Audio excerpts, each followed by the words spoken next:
Fala moçada, tudo bem com vocês? Espero que sim. Eu sou a Tati Pontes e eu tô aqui mais uma vez para a gente compartilhar a palavra de Jesus, o Evangelho conforme eu estudo, aprendo e procuro praticar na minha vida. Hoje, a Igreja Católica celebra a solenidade da Santíssima Trindade, um único Deus que é Pai, Filho e Espírito Santo.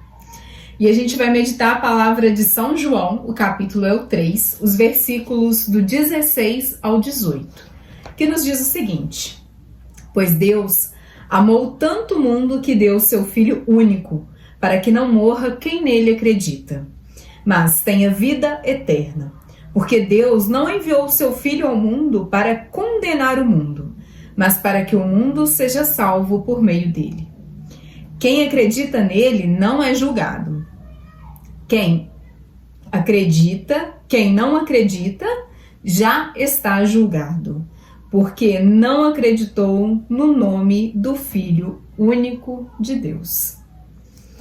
Aqui, ontem, na Santa Missa, aqui na comunidade da minha paróquia, o padre João Vitor foi tão catequético e tão cirúrgico na explicação da Santíssima Trindade, que eu acho que até quem não queria entender, entendeu.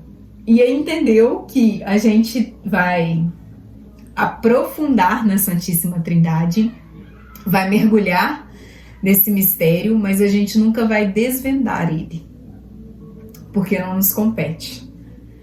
E mesmo não nos competindo, nos dá a clareza e a certeza de um único Deus em pessoas três. Eu achei isso magnífico. E ele explicou na sua catequese ontem, e eu vou usar essa explicação dele para que a gente entre na nossa meditação de hoje. Ele usou os tempos litúrgicos. Aonde que começa o tempo litúrgico para nós? No Advento.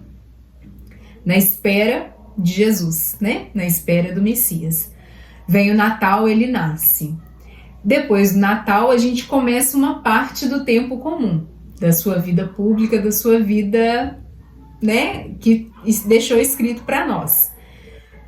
Passou o tempo comum, a gente entra no tempo quaresmal, a gente entra na preparação para a Páscoa. E quando a gente chega na Páscoa, vive a morte, a paixão do nosso Senhor, a ressurreição do nosso Senhor, vem Pentecostes. Então ele passou esse caminho para nos mostrar que a gente celebra a solenidade da Santíssima Trindade conhecendo a Deus. Desde a anunciação, a vinda e a paixão e ressurreição do nosso Senhor. Então a gente celebra um Deus que a gente já conhece. Um Deus que no Antigo Testamento foi revelado para nós, na leitura que a gente tem de Moisés, né? De Moisés falando que é um Deus rico em misericórdia, em amor, compassivo e que é tarde em se irar. Então ele já mostrou que Deus é misericórdia. Antes da gente ver, ninguém conhece a face de Deus, né? Somente o Filho. Mas ele nos apresentou um Deus de amor, rico em misericórdia, no Antigo Testamento, antes da vinda de Jesus. Jesus veio e nos apresentou um Pai de amor, através do Filho Redentor, que também é Deus. E quando Jesus nos deixou, né, voltou para o Pai, nos deixou fisicamente falando, voltou para o Pai, ele permaneceu conosco através do Espírito Santo. Então a gente tem toda a apresentação desse Deus conosco para que a gente caminhe, né? Eu até meditei isso na semana passada falando que Pentecostes, ele é o advogado, é o sussurro no nosso ouvido que fala e lembra o que Jesus deixou. Mas eu não estive lá 2026 anos atrás, você também não, mas a gente consegue lembrar o que Jesus deixou para que a gente fizesse, para que a gente caminhasse aqui de volta para casa. Esse Deus em pessoas três é um Deus de amor, é um Pai de misericórdia, Criador, é o nosso Criador, Criador do Filho, mas não em tempo cronológico como o nosso. É o Pai de todas as coisas, é o Criador, com seu Filho único. E lá em Gênesis a gente já tem a confirmação de que Jesus sempre existiu. E o Espírito Santo também. Por isso a gente afirma que é um Pai, um Filho e o Espírito Santo. Porque lá em Gênesis, quando a gente pega a criação do homem, Deus fala: criamos o homem à nossa imagem e semelhança. Deus não fala a minha imagem e semelhança, que sou o Criador, e depois eu crio o Filho, e depois eu crio o Espírito. Não, é a nossa imagem e semelhança.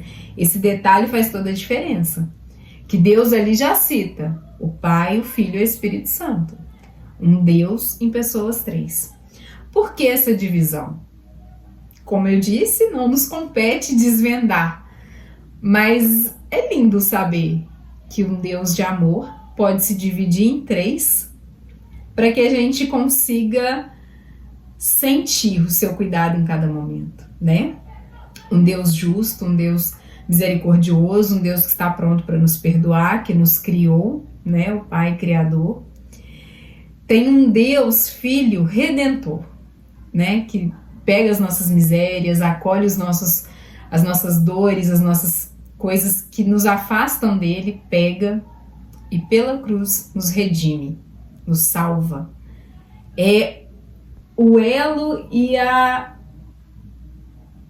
cara de Deus, né? A gente não conseguiu contemplar a face ainda de Deus Pai, o Criador, mas Jesus nos mostra claramente quem Ele é, né? Nos mostra o Pai, vocês têm um Pai, o Pai é nosso, e Ele conta toda essa misericórdia, todo esse amor, conta que tudo vem dele, por ele, com ele, para ele sempre. E esse mesmo Jesus que nos apresenta essa face misericordiosa, linda, nos apresenta a oração a todo instante e contemplar e conviver com esse Deus de amor. Esse mesmo Jesus, Filho Redentor, Deus Filho, nos apresenta o sopro.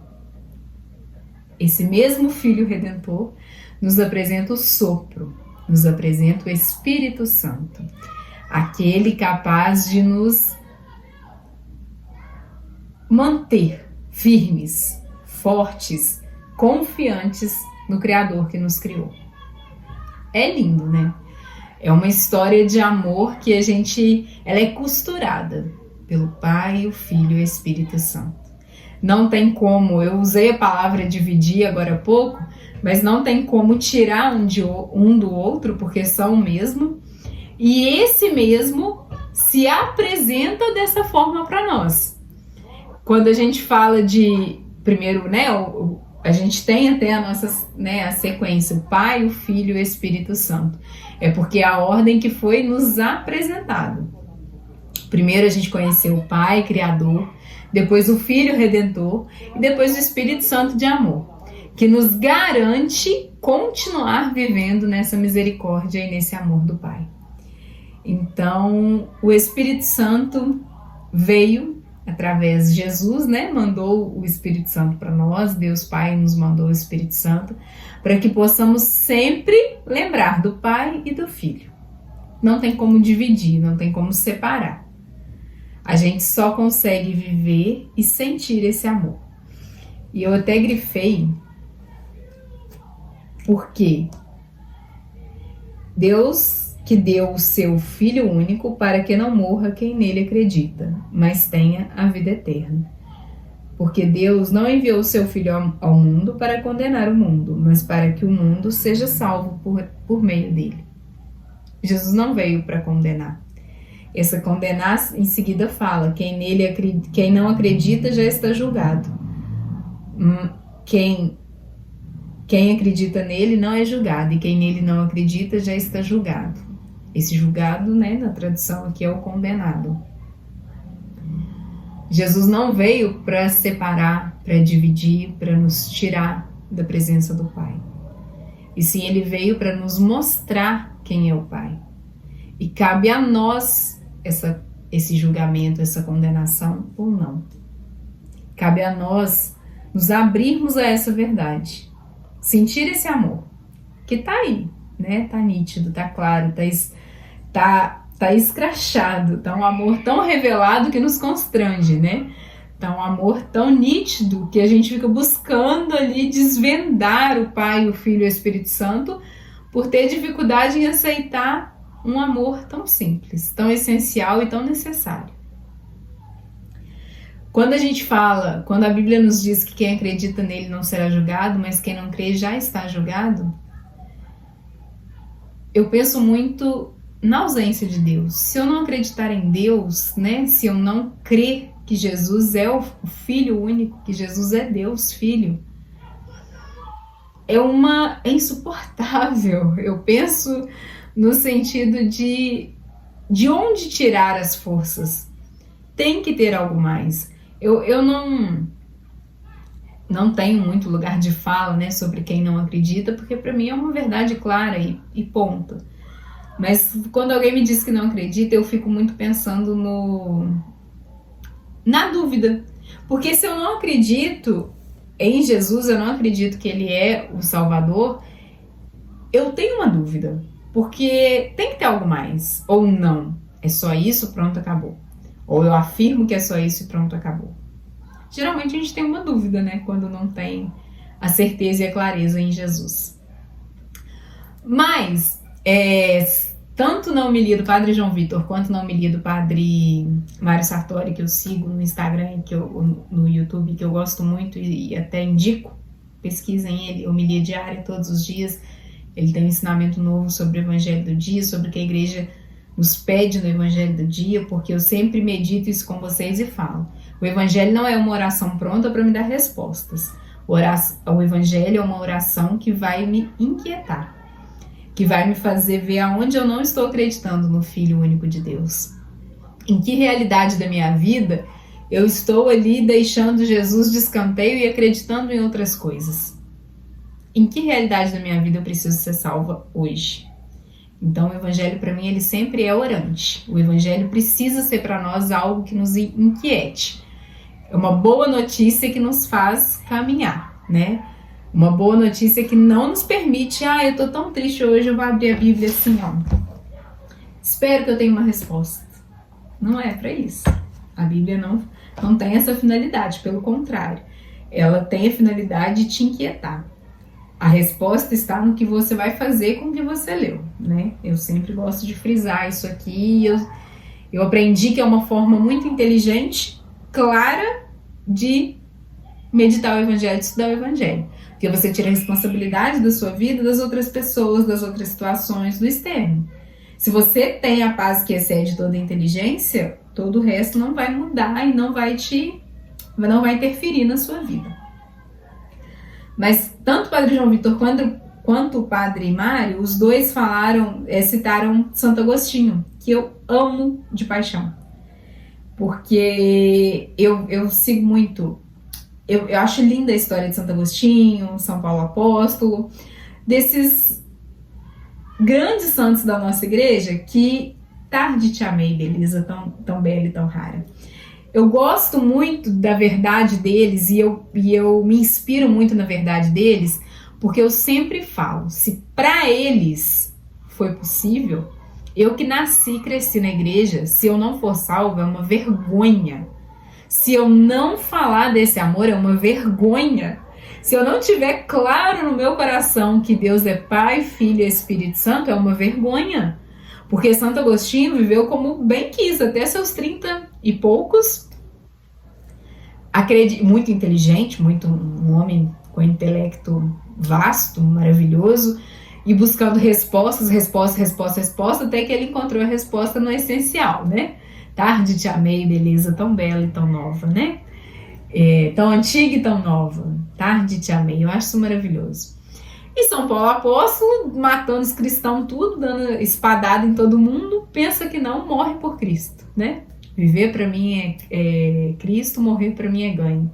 Coisa mais maravilhosa dessa vida. Então, se para eles foi possível a santidade, para mim que sou criada na igreja, se eu não for salva, se eu não for me empenhar para ser santa, e santa no sentido de, vai ficar no altar ali, ó, bonitinha, não. No sentido de viver essa santidade, de trazer pessoas para esse amor, de levar esse amor por onde eu for, e de não esperar Ah, eu tratei como Jesus quis as pessoas e agora eu quero retribuição por isso. Não, não é daqui. É isso que é ser santo, sabe? Te exige esforço. As pessoas pensam que santidade, é porque vive na igreja. Muitas vezes não tem nada a ver com estar lá ou não. É o seu dia a dia, é a sua rotina, é como você vive o evangelho. Como você faz com essa palavra que deve te incomodar. Você tá fazendo como ele te pediu? Tati, mas não é bem assim, né? Alguém me dá um tapa, eu vou virar? Faz. Experimenta. Você vai ver onde você vai alcançar. É assim como eles. Mas voltando, Santo Agostinho, que os padres citaram, que eu amo, falando daquela passagem que ele, muito inteligente, ele queria explicações para tudo que ele estava sentindo. E ele começou a meditar e estudar sobre a Santíssima Trindade. E começou aquilo inquietar o coração dele, porque ele queria uma resposta. Como um Deus é Pai, Filho e Espírito Santo. Como um Deus é Pai, Filho e Espírito Santo. Santo Agostinho queria a resposta disso. E ele vai para o mar, né? Senta ali na praia ali e começa o intelecto fritando, um homem que só pensa, né, o tempo todo, é pensante. Aí ele começa a pensar sobre a Santíssima Trindade, começa a tentar elaborar. Uma criança senta do seu lado, faz um buraco na areia e começa com um balde de água lá no mar, encher esse buraco de areia dele. E aí vai. E Santo Agostinho ficou até incomodado com aquilo, porque ele estava num aprofundamento da Santíssima Trindade. Uma criança simples pegava a água do mar e enchia o buraquinho de areia. Pegava a água do mar e enchia o buraquinho ali que ele mesmo cavou. E aí o Santo Agostinho incomodado com aquilo, mas sem graça de falar com a criança, mas aí fala com a criança, o que você está querendo fazer? Aí a criança responde para ele, eu vou pegar toda a água do oceano e vou encher esse buraco aqui que eu cavei, que eu mesmo cavei. Aí Santo Agostinho responde para ele, né, que é impossível, que ele não vai conseguir fazer isso, e meio que tipo assim, criança, sai daqui porque eu tô filosofando algo muito além de uma água do oceano dentro do buraco. Uma água do oceano dentro do buraco. É Pai, Filho e Espírito Santo. Você tem noção? É mais ou menos isso que ele quis dizer. Para a criança que estava ali, até tirando sua atenção, porque ele estava num negócio profundo. Ele queria desvendar. Ele não queria aprofundar, ele queria desvendar a Santíssima Trindade. E quando ele fala isso com a criança vira para ele e fala, Agostinho. Ali Santo Agostinho já rupiou tudo, né? Porque de onde que a criança sabe que era Agostinho que estava ali? E aí a criança vira para ele e fala, Agostinho, é mais fácil eu pegar toda a água do oceano e encher esse buraco que eu mesmo cavei do que você desvendar a Santíssima Trindade. E pronto, a criança sumiu. Um anjo do céu enviado para aquele momento ali, naquele exato momento.